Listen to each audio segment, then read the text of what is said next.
Andrea Malagoli, giocatore del Trissino, ma ex dell'Amatori come tanti della formazione veneta. Che partita è stata questa sera? Un 3-3 forse è giusto alla fine. Sì, è stata una partita dura, si era messa male per noi perché dopo pochi minuti 2-0, in una pista così è sempre difficile riuscire a rimontare.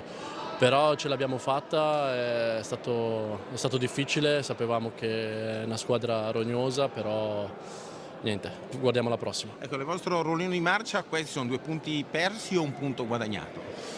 Vediamo a fine anno, adesso noi pensiamo partita dopo partita, adesso valutiamo questa, poi da domani già pensiamo alla Champions, che andiamo a Porto.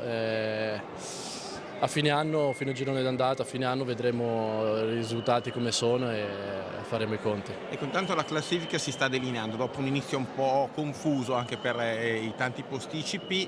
Davanti ci sono Trissino e Forte, dietro tante che lottano. Per adesso è il Forte davanti, perché deve ancora perdere punti, quindi la classifica dice questo. Noi pensiamo a lavorare allenamento dopo allenamento, vediamo di migliorare qualcosa un po' fuori casa perché obiettivamente abbiamo pareggiato 3 partite fuori casa e niente, questo è solo lavoro da fare, siamo all'inizio dell'anno e per arrivare alla fine c'è tempo.